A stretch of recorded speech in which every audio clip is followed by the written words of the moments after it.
الحمدللہ رب العالمین والصلاة والسلام علی رسولہ الکریم اما بعد فقد قال اللہ تبارک و تعالی فی القرآن الکریم ومن یبتغی غیر الاسلام دینا فلن یقبل منہ وہو فی الآخرۃ من الخاسرین۔ سورۃ آل عمران آیہ نمبر 85 ہے۔ اللہ تعالیٰ فرماتے ہیں اور جو شخص اسلام کے علاوہ دین کو تلاش کرے گا فلن یقبل منہ، اس کو قبول نہیں کیا جائے گا، وہو فی الآخرۃ من الخاسرین، اور وہ آخرت میں خسارے والوں میں سے ہے۔ تو اس آیت مبارکہ کے اندر اللہ تعالیٰ نے کامیابی کے لیے صرف ایک ہی راستہ بتایا ہے، اور وہ دین اسلام ہے۔ اسی کے مطابق زندگی گزارنی پڑے گی اور پھر نجات ملے گی، ورنہ نجات حاصل نہیں ہونے والی۔ اسلام، ایک تو اسلام کا لغوی معنی ہے، اسلام کہتے ہیں تابعداری کو، فرما برداری کو، اطاعت کو،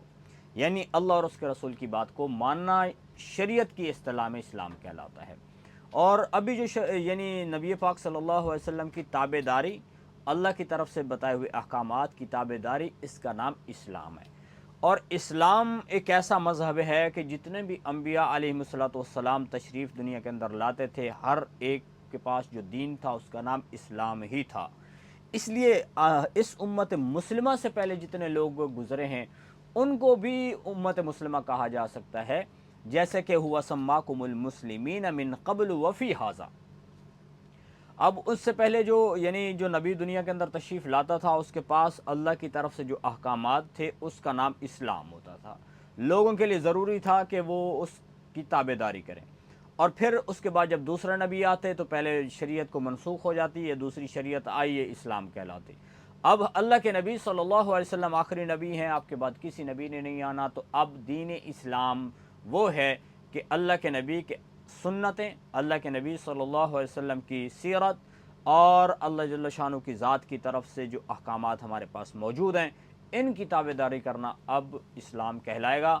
اور اس کے علاوہ کوئی بندہ کسی اور جگہ پہ جا کے کامیابی کو تلاش کرے گا تو وہ ناکام ہوگا۔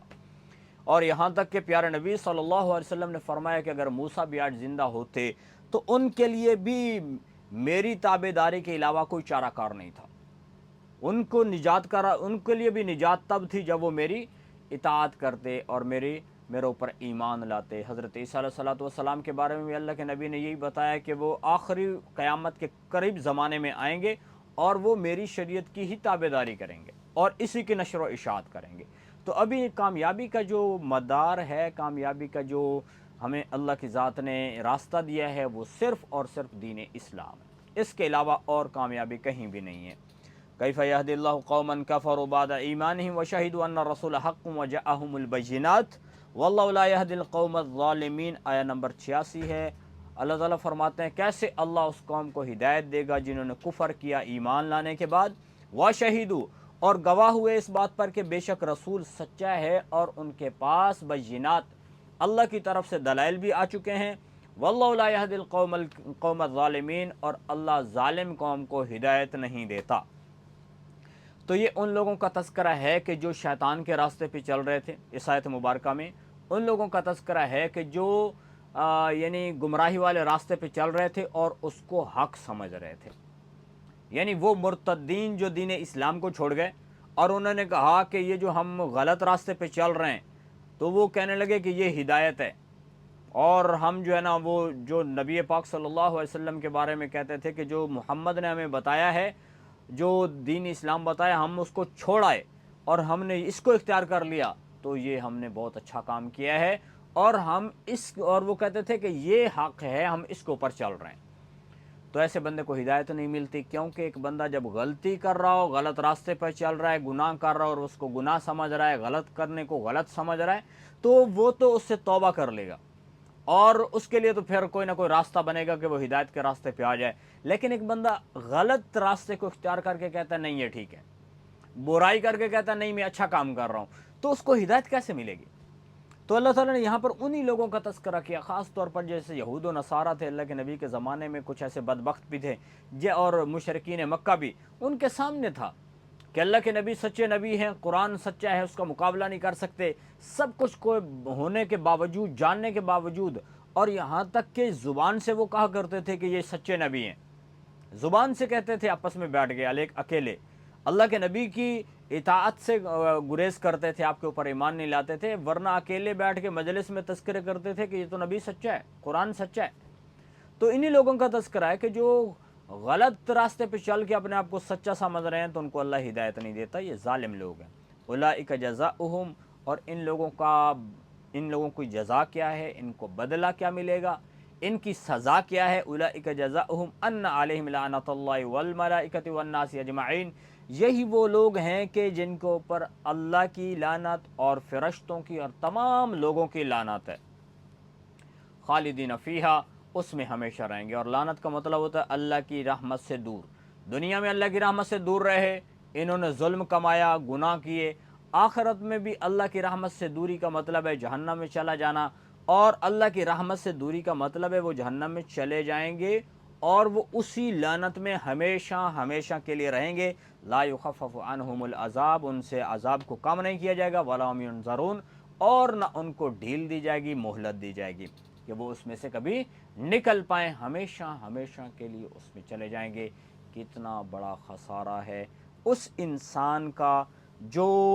اللہ کی رحمت سے نکل کے اللہ کی لعنت میں چلا گیا اور ہمیشہ ہمیشہ کے لیے اپنی دنیا آخرت برباد کر گیا۔ الا الذین تابوا من بعد ذلک واصلحوا، مگر وہ لوگ جنہوں نے توبہ کی اس کے بعد، واصلحوا، اور انہوں نے اپنی اصلاح کر لی، فإن اللہ غفور الرحیم، پس بے شک اللہ تعالیٰ معاف کرنے والا ہے، رحم کرنے والا ہے۔ تو یہاں توبہ کا دروازہ کھلا ہوا ہے۔ اگر کوئی شرک میں مبتلا ہے، کسی بڑے سے بڑے گناہ کا مرتکب ہے، جب وہ توبہ کر لیتا ہے تو اللہ کی ذات اس کی اتنی مہربان ذات ہے کہ اس کے سارے گناہوں کو معاف فرما دیتے ہیں۔ اور اللہ تو رحمان ہے، مہربان ہے، وہ اس کی مہربانی کیا ہوگی؟ اپنی رحمت میں یعنی جنت میں اس کو داخلہ عطا فرما دے گا۔ ان الذين كفروا بعد ایمانهم ثم ازدادوا كفرا لن تقبل توبتهم واولئک هم الضالون۔ آیا نمبر 90 ہے، بے شک وہ لوگ جنہوں نے کفر کیا ایمان کے بعد، ایمان لائے پھر کفر کیا، مرتد ہو گئے، ثم ازدادوا کفرا، پھر وہ کفر میں بڑھتے بڑھتے چلے گئے، لن تقبل توبتهم، اللہ ان کی توبہ کو قبول نہیں کرے گا۔ مطلب کیا ہوا؟ وہ ہے کہ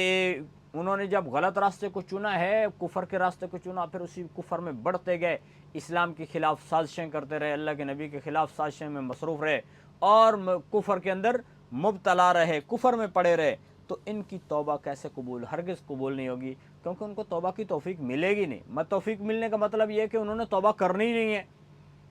جب کوئی بندہ غلط کو غلط سمجھے گا تو توبہ کرے گا، اور وہ تو اس کو غلط سمجھ ہی نہیں رہے ہیں تو وہ توبہ ہی نہیں کریں گے، تو ان کی توبہ کیسے قبول ہوگی؟ وَأُولَئِكَ هُمُ الضَّالُّونَ، اور یہی وہ لوگ ہیں جو گمراہ ہیں۔ إِنَّ الَّذِينَ كَفَرُوا وَمَاتُوا وَهُمْ كُفَّارٌ فَلَن تُقْبَلَ مِنْ أَحَدِهِمْ۔ اس آیت مبارکہ کے اندر بڑی ہی عجیب بات کا تذکرہ ہے کہ وہ لوگ جنہوں نے کفر کیا اور مر گئے، وہم کفار، اور کفر کی حالت میں تھے وہ، فلن تقبل، فلن يقبل من احدهم، پس ہرگز ان میں سے کسی ایک سے نہیں قبول کیا جائے گا، ملء الارض ذهبا، زمین بھر کے برابر سونا، ولا افتدی بھی، اگرچہ وہ اس کے ذریعے سے اپنا بدلہ ادا کرے، اگرچہ وہ اس کا فدیہ دے، یعنی اپنے گناہوں کا فدیہ دے۔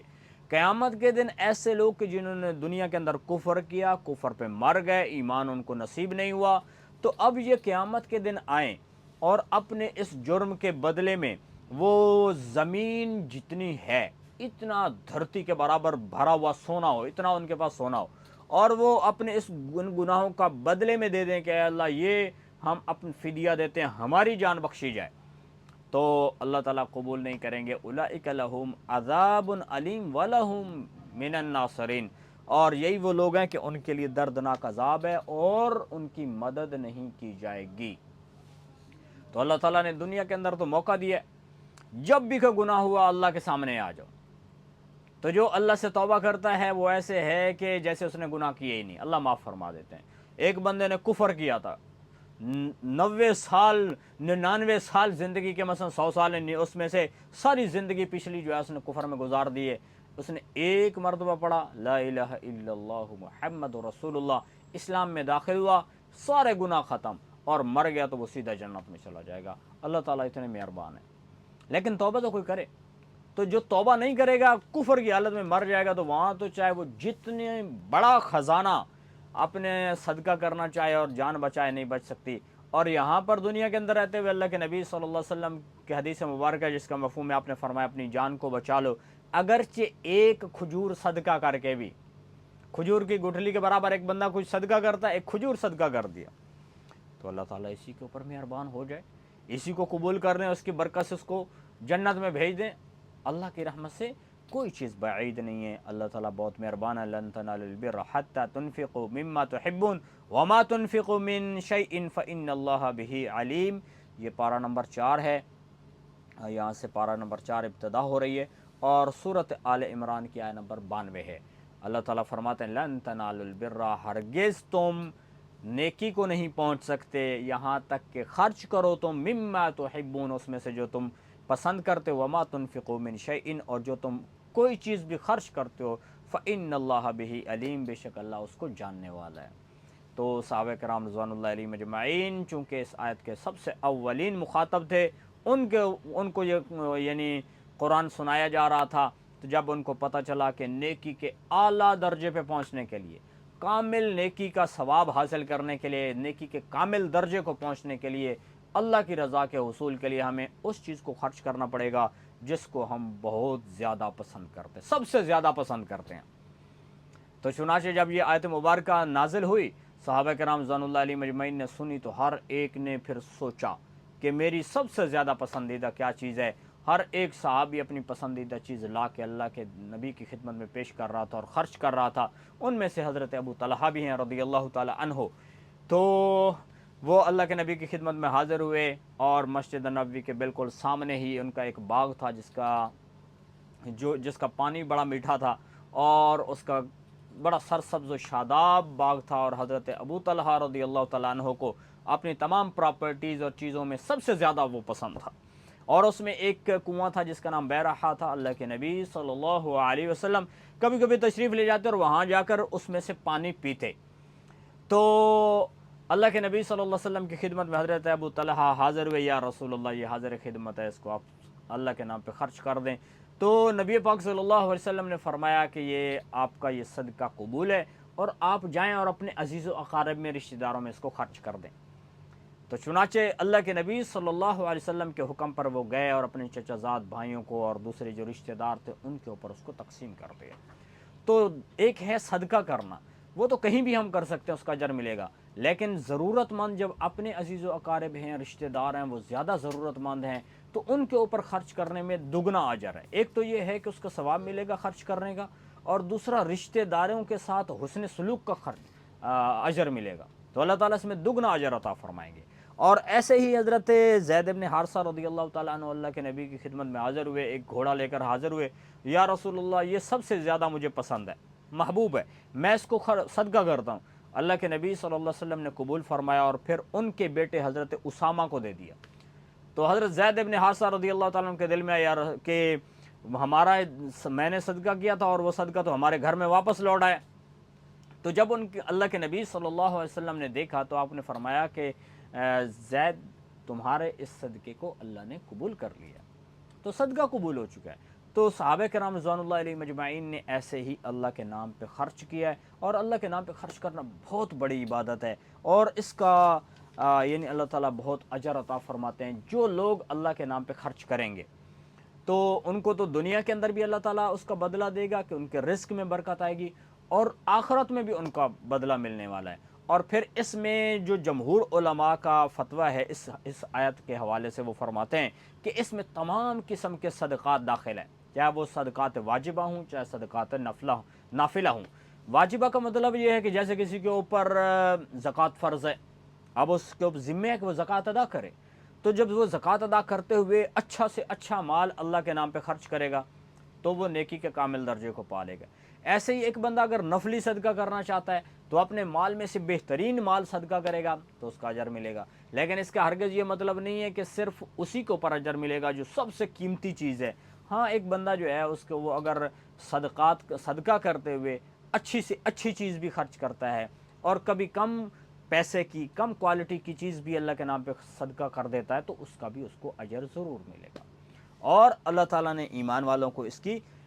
ترغیب دی ہے۔ دوسری آیت مبارکہ میں اللہ فرماتے ہیں یا ایھا الذین آمنوا